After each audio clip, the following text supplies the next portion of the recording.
And welcome to St. Lucie Mets All Access, powered by ESPN 106.3 FM. I'm Josh Cohen, along with Drew Apollonia, and you are looking live at the beautiful confines of Tradition Field in St. Lucie West. This is the 25th season of St. Lucie Mets baseball, a silver anniversary of sorts. And for this season, there's new uniforms, there's a new logo, there's a new look, and most of all, there's all new All Access. And Josh, when we say All Access, we mean it. We're going to be bringing viewers behind the scenes at Tradition Field. You're going to get to know the players. You're going to get to know the coaches. You'll hear the sights and sounds of the game.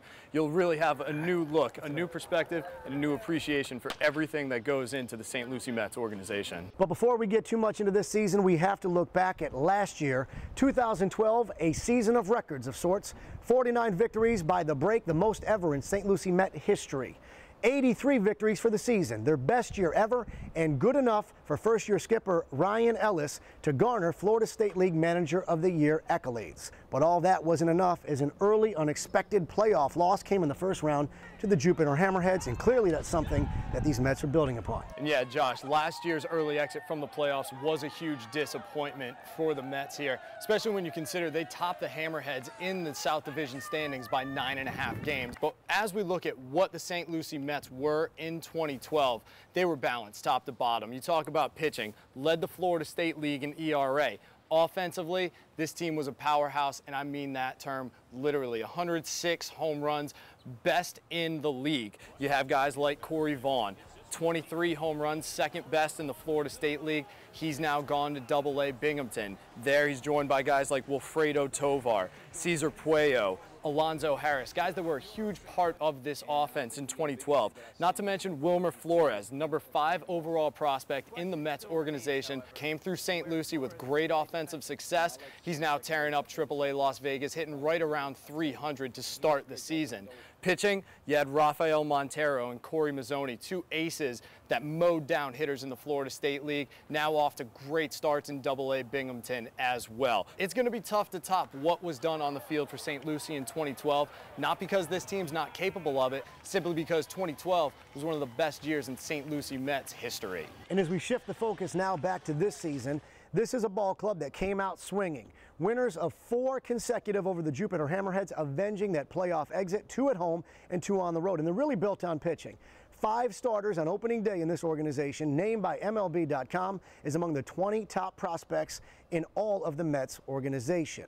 This is a ball club that you'll see in the standings is winning by pitching, leading in the categories of wins, strikeouts, and ERA. And clearly they will go as the pitching goes. And this rotation is incredibly solid. It starts with that starting rotation, and it continues all the way through the bullpen. You have guys like Chasen Bradford, like Jim Fuller, Randy Fontanez, Hamilton Bennett and his gloriously awful mustache. They come in out of the pen and they shut hitters down. Offensively, it's taken a little while for the bats to get going.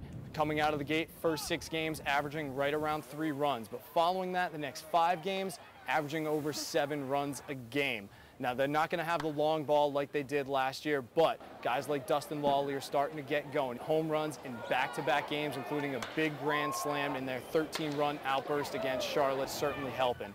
Adelin Rodriguez, they're really counting on these guys to get the power going for this team. Then you have a guy like TJ Rivera, been clutch since the start of the season. He's right on top of the Florida State League with RBIs, hitting well above the 300 mark to start this season. He's joined there by Gilbert Gomez and a couple other guys. You have catcher Cam Marin off to a very good start, and another highly touted shortstop within the organization, Matt Reynolds, both hovering right around the 300 mark. But let's be honest, this team is about its starters, and all 5 starters have at least 1 outing this year where they've given up 0 to 1 runs. A lot of hype was built around them when the rosters were released before opening day, and so far, that's proven to be entirely justified. This starting rotation is legit, and they all have incredible potential down the road. Indeed they are. Time to head to the top of the order. Time for our first segment of the day. This is Names to Know.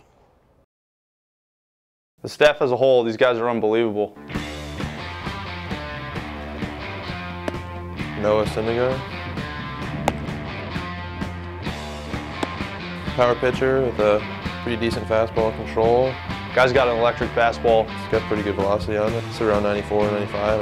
I've heard I've hit triple digits. My curveball is developing right now, so and it's gotten a lot better than it was last year. Just because it's developing right now doesn't mean I'm afraid to throw it at all. But I take a lot of pride in throwing my changeup. Last year was a 2-strike pitch for me, and I got a lot of strikeouts from it. He's a horse out there. You know, he works hard. He's got great stuff. He's got he's got a great future ahead of him. The Hulk, big kid. I like him. Good to be around. I'm a fan of him. He's really quiet and reserved, but it seems like once he gets out there, he kind of let the lion out of the cage a little bit, and he just goes and does his thing. Jacob deGrom.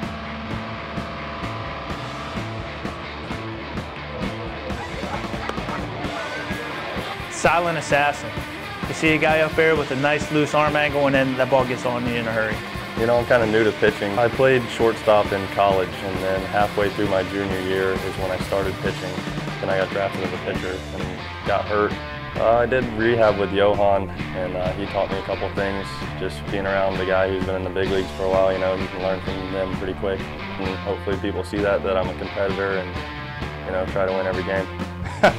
Jake's a funny dude, on and off the field. You know, between the lines though, he's real serious. He bears down. Real good sinker, real good slider. He wants the ball. He wants to be out there as long as possible. One word just comes to mind, and it's fungo. Nah, man. His nickname's just fungo because he's skinny. Just because I'm skinny, you know, like a fungo bat. So they started that, and, you know, I'm fine with it. Hamza Harogli.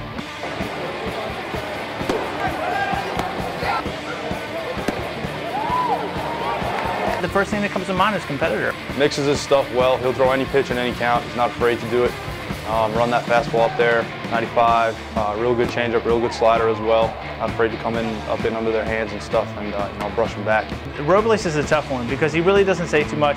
Robles is a quiet guy. Seems like a good guy on and off the field. I don't really know much about him. It's so hot right now. Domingo Tapia.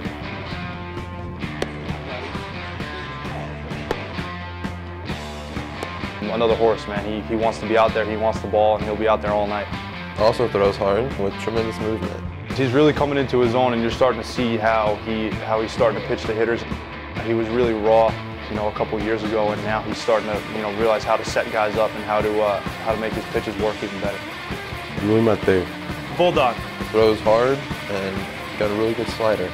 He's got an unbelievable slider. And he likes to throw a lot. Runs that fastball up there, 95, 96, and you know, he's a strikeout machine. Composure on the mound. Who impressed me the most with his composure is Mateo. Coming in, you know, we have a great staff. Everybody throws hard here. It puts a little pressure on you, and you just want to go out there and perform and live up to the expectations. All these guys compete, and they want to win, and they want to do their best to win. I could see every one of these guys being in a big league rotation one day, and that's not sugarcoating. These guys all have big league stuff. They all have big league potential. They all have that mentality that, hey, I'm going to go out there and I'm going to get every single guy. Even if a guy gets on here or there, that, you know, there's no panic in their demeanor, in their body language, or in their mindset, and they're going to go after everybody no matter what. The nature of the minor leagues is cruel. You have success on the field, your team gets torn apart. And the St. Lucie Mets are already dealing with some roster churn, as two of those starters you just met, Jake deGrom and Luis Mateo, have already been promoted to Double-A Binghamton. It's the job of second-year manager Ryan Ellis to hold this team together through constant change. And with 2 Manager of the Year awards in just 2 seasons in a minor league dugout, it looks like he just might be the perfect man for the job. Ball. Hey, boy. Hey, boy. Hey, boy. Hey, boy. Hey, boy. Hey, boy. Oh, baby. Come on. He's laying it right over the middle of the plate. Yeah. Good check in. You all right? Yeah. Want to throw a pitch? You good? Bottom?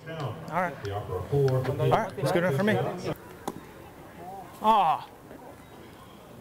You know, he has a pretty good zone. They had him both these guys had pretty good zones. Ryan, Feliciano.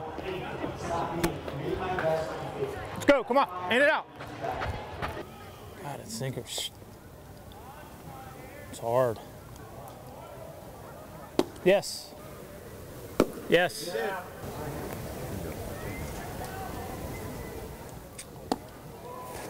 Good call, Phil. Benny, what do you got, man? bat. Taking a lot of good pitches, huh? Wish I could do something better on offense, hit and run or something, but I can't give up any outs here.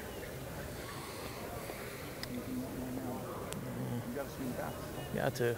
Tony, man, we get a few runs on like we did before, we're going to be right back in this. Stay fair. If things keep up like this, I'm never getting mic'd up again. FYI. Let's catch a break here, huh? Uh-oh, that's gone.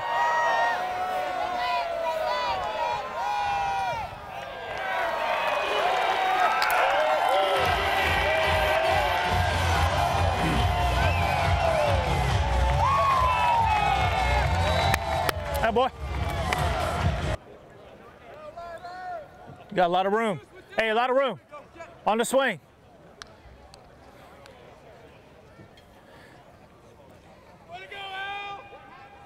You're okay, Trav. You're all right. Come on, come on, come on. Keep going. All the way, all the way.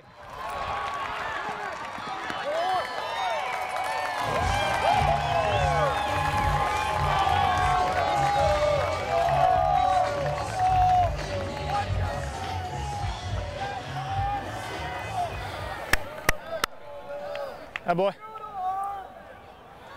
The minor leagues are about a lot of things, and not to get too cheesy or sentimental, but it really is about the realization and culmination of dreams. You have a manager like Ryan Ellis trying to hone his craft, molding young men into big league ball players, hopefully realizing their dream one day.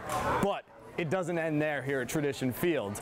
Everyone that passes through those gates has a chance to realize their dream. Thanks to ESPN 106.3 FM and the St. Lucie Mets, we now bring you All You Can Eat and a Seat Wednesdays. Every Wednesday for $12, you can come here, get all-you-can-eat burgers, dogs, fries, popcorn, barbecue pulled pork sandwiches, not to mention dollar beers, which scientists have recently proven to be more delicious and refreshing than normal price beers. So, go ahead and deny science if you want, but if you want to buy in and accept the truth, head to stluciemets.com, like the St. Lucie Mets on Facebook, follow them on Twitter for all the latest promotions and deals happening here at Tradition Field.